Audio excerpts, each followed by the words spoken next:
વીજ થાંભલાઓની લડાઈ જે છે એ હવે ક્યાંક ને ક્યાંક જે રીતે જેતપર ગામે આક્રમક મૂળમાં પણ જોવા મળી રહી છે, ત્યારે હવે બીજી તરફ જે રાજ્ય સરકાર દ્વારા તેમને સાંભળવા માટેની પણ તૈયારીઓ દર્શાવવામાં આવી છે, પરંતુ આ બધી વાતો વચ્ચે અત્યારે જેતપર ગામના આ અત્યારે દ્રશ્યો છે, જ્યાં અત્યારે ખેડૂતો જે રીતે ગાંધીગીરી અત્યારે કરી રહ્યા છે અને છેલ્લા આજે 7મો દિવસ છે આંદોલન પાર્ટ 2નો, ત્યારે આમરણાંત ઉપવાસ પર પણ ઘણા બધા ખેડૂતો બેઠા છે અને વિવિધ કાર્યક્રમો આપી રહ્યા છે। ત્યારે આજે જેતપર ગામે આજે બ્લડ ડોનેશન કેમ્પનું પણ આયોજન કરવામાં આવ્યું છે, જેમાં અત્યારે વહેલી સવારથી તમે જોઈ શકો છો કે મોટી સંખ્યામાં રક્તદાતાઓ પોતાનું જે રક્ત છે એ અહીંયા આપી રહ્યા છે અને જે ખેડૂતોની એકતા જે છે એ અહીંયા દેખાઈ રહી છે, ખેડૂતોને પૂરતું સમર્થન મળી રહ્યું છે। કહી શકાય કે પાર્ટ 2 જેતપર ગામે આંદોલન શરૂ થયા બાદ જે રીતે ગુજરાતના ખૂણે ખૂણામાંથી ખેડૂતોને સમર્થન મળી રહ્યું છે, અનેક જિલ્લાઓમાંથી ખેડૂતો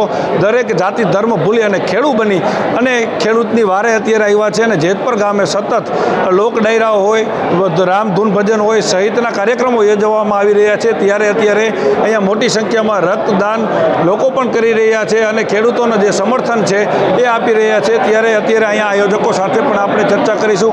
છેલ્લા 7મો દિવસ છે, 7 દિવસથી આ ખેડૂતો ગાંધીગીરી કરી રહ્યા છે। આજે રક્તદાન કેમ્પ છે, કયા પ્રકારનું આયોજન અને કેટલી આ રક્તદાન અત્યારે થવાની શક્યતાઓ છે? આજે આમ તો અમે પહેલાં પ્રતિક ઉપવાસ, પછી આમરણતા ઉપવાસ અને હવે અત્યારે અમારે રક્તદાનનો કેમ્પનું આયોજન કરેલ છે। રાજકોટથી અમારા ભટ્ટજી, અમારી સાથે મનુભાઈ પણ છે જાકાસેણિયા, બરાબર, અને બધાય ગામજનો ખેડૂત મિત્રો ઉમટી પડ્યા છે લોહી આપવા માટે। અત્યાર સુધીમાં હજી થોડીક વાર ચાલુ થઈ, અડધો કલાક પોણો કલાક, ત્યાં સુધીમાં 12 લેબોરેટરી અમારા સપોર્ટમાં આવી છે બ્લડ ડોનેટ લેવા માટે। એ લોકોએ 421નું અત્યાર સુધીમાં બેગ ભરેલી છે અને બાકી અમારા ગામનું એ છે જ સંગઠન અને આજુબાજુના ગામનો એવો ટેકો છે કે અમારે હાઈએસ્ટમાં હાઈ જેટલો થાય એટલો અમે પ્રયત્ન કરીશું। અને જેતપર ગામ ઇતિહાસ બનાવવા માટે જાણીતું છે। મારી બાજુમાં જે મનુભાઈ ઊભા છે એ 77મી વાર ડોનેટ કરી ચૂક્યા છે, જે અમારા ગામનું ગૌરવ છે બ્લડ ડોનેટમાં। મનુભાઈ 77મી વખત તમે અત્યારે રક્ત આપ્યું છે, શું કહેશો? હવે રક્તમાં તો મારે કહેવાનું એટલું છે, જેને લોહીની જરૂર પડી હોય એને ખબર પડે કે આ પોઝિશન કેવી છે। મને ખબર છે, મેં પહેલી વખત રક્તદાન આપેલું એક્સિડન્ટ થઈ હતી, ત્યારે અમે દેવા ગયા હતા, ત્યારે તો આપણે મોરબીમાં બ્લડ બેંક હતી નહીં, એટલે રક્તદાનમાં તો જ્યારે જેને જરૂર પડે ત્યારે એને ખબર હોય કે ભાઈ કેટલી એની કિંમત છે। એટલે મેં એવો અનુભવ કર્યો, એટલે ત્યારથી મેં નક્કી કર્યું હતું કે આપણે જ્યાં સુધી આપણી તંદુરસ્તી રહીએ ત્યાં સુધી આપણે બ્લડ આપવું। અને અમે રેગ્યુલર 3-3.5 મહિને મોરબીમાં ઉમા ટાઉનશીપમાં બ્લડ ડોનેશન કેમ્પ કરીએ છીએ। શું કહેશો આજે રક્તદાન કેમ્પ છે? પહેલી વસ્તુ તો એ કે દુનિયામાં ક્યાંય રક્તનો કોઈ વિકલ્પ નથી, ક્યાંય કારખાના નથી, અને એમાં આજે ઉપવાસ છાવણી 7 દિવસ ત્યાં રાકેશભાઈ મૃત્યા ઉપવાસ પર બેઠા છે અને આજુબાજુના 25 ગામ અને જેતપર તો છે જ સાથે જોડાયેલા છે અને એમાં અધૂરામાં પૂરું આજે દાનોમાં દાન, સર્વશ્રેષ્ઠ દાન, રક્તદાનની પ્રવૃત્તિ આજે છે અને આજે મોટું રક્તદાન, રેકર્ડ બ્રેક રક્તદાન આજે જેતપર મથુમાં થવા જઈ રહ્યું છે। અને એમાં અમારા રાકેશભાઈ મૃત્યા છે, રાજુભાઈ મૃત્યા છે, ચાકાસણીયા સાહેબ છે અને ગામ લોકો અને આજુબાજુના બધા ગામના લોકો ખૂબ જ સહકાર, સહયોગ અને લાગણીથી રક્તદાન કરવા ઉમટી પડ્યા છે। અત્યારે 400 ઉપર રક્તદાન, 421 ઉપર રક્તદાન થઈ રહ્યું છે અને હજી ઉત્તરોત્તર રક્તદાતાઓને લાઈનો લાગી રહી છે। કુલ 12 બેંક છે, દરેક બેંકને 600-700-1000 બોટલ થઈ એવો અમારો ફિગર છે અને એવું આ લોકોનો પ્રયત્ન છે રાજુભાઈ જાકાસણી સાહેબનો। અને આમાં અમને ચોક્કસ મને લાગે છે કે ચોક્કસ સફળતા મળશે અને આ જેટલા રક્તદાતા હોય છે કોઈને કહેવું નથી પડતું તમે દો, પણ ખૂબ ઉત્સાહથી બધાએ રક્તદાન કરી અને કોઈનું જીવતદાન મળે એવા લાગણીથી આજે મોટા પાયે રક્તદાન થઈ રહ્યું છે। યુવાનો પણ છે, યુવાનોમાં ખાસ કરીને ભગતસિંહનું ક્યાંક ને ક્યાંક વિચારધારા હોય છે, પરંતુ અત્યારે જેતપર ગામના યુવાનો ગાંધીગીરી ઉપર અત્યારે કામ કરી રહ્યા છે। ગાંધીગીરીથી ખેડૂતોને ન્યાય મળી શકે એવું ખરું?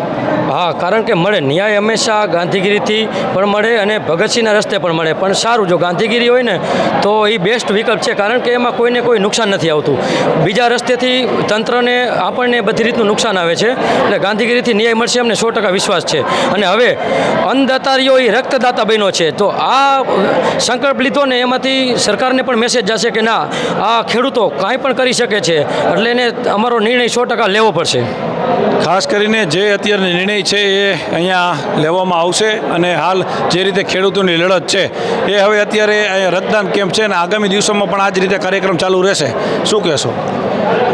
હું એક ખેડૂત પુત્ર તરીકે દરેક આજુબાજુના ગામડાને અને ખેડૂત પુત્રોને એક આહ્વાન કરું છું કે આ મહારક્તદાન કેમ્પમાં ફેમિલી સાથે સૌ સગા કુટુંબો આવો અને આ મહારક્તદાનમાં ભાગ લ્યો અને સરકારને અને આ જીનિક્સ વર્લ્ડ રેકોર્ડમાં એક નામ નોંધાય એવું એક આપણે આયોજન કર્યું છે અને એમાં સૌ ભાગ લઈને એક રેકોર્ડ બનાવીએ. ખાસ કરીને અત્યારે મોટી સંખ્યામાં રક્તદાતાઓ તમે જોઈ શકો છો કે જે રીતે અહીંયા રક્તદાન કરી અને ખેડૂતના સમર્થનમાં આવ્યા છે.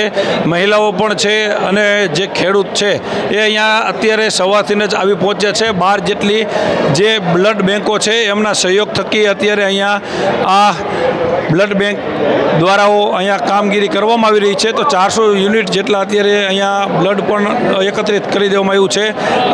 આજે તમે અત્યારે રક્તદાન કર્યું છે, શું કહેશો? શું સંદેશ? સંદેશમાં તો બધાને ખેડૂતોને સપોર્ટ કરવા માટે જે એમ લોકોને આયોજન કરેલું છે એ આયોજનને સાથ સહકાર સમર્થન આપવા માટે અમે પણ જોડાયા છીએ સાથે. જે વીજ કંપનીઓ અત્યાર સુધી ખેડૂતોની વાત સાંભળી નથી તો હવે સાંભળશે એવું લાગે? સાંભળશે તો ખરા, કેમ કે સરકાર પણ સાથે હવે ધીમે ધીમે આવશે ખેડૂતોની સાથે. એટલે ખાસ કરીને તમે જોઈ શકો છો કે મોટી સંખ્યામાં અહીંયા અત્યારે લોકો પોતાની ફરજ નિભાવી રહ્યા છે. ખેડૂત પ્રત્યે પોતાનો જે ભાવ છે એ ખંભે ખંભો મિલાવીને અત્યારે આપી રહ્યા છે. અત્યારે તમે જોઈ શકો છો કે જેતપર ગામની આ સમાજવાડી છે ત્યાં અત્યારે સવારે હજી અડધો કલાક થયું છે તે 400 જેટલા યુનિટ જે છે એ રક્ત એકત્રિત પણ થઈ ગયેલી માહિતી મળી રહી છે. અને 12 જેટલી જે બ્લડ બેન્કો છે એમના સહયોગ થકી, એમના કર્મચારીઓ થકી અને મોટી સંખ્યામાં ખેડૂતો જે અત્યારે રક્તદાન પોતાનું કરી રહ્યા છે. જે ખેડૂત છે એ હાલ અત્યારે રક્તદાન આપી રહ્યું છે. ત્યારે આગામી દિવસોમાં સરકાર અને આ જે પ્રાઇવેટ વીજ કંપનીઓ છે એને સદબુદ્ધિ આવે અને જે ખેડૂતોની માંગણી છે એ તમામ માંગણીઓ જે સ્વીકારવામાં આવે એવી આશા સાથે અત્યારે અહીંયા મોટી સંખ્યામાં જેતપર ગામે લોકો બ્લડ આપી રહ્યા છે.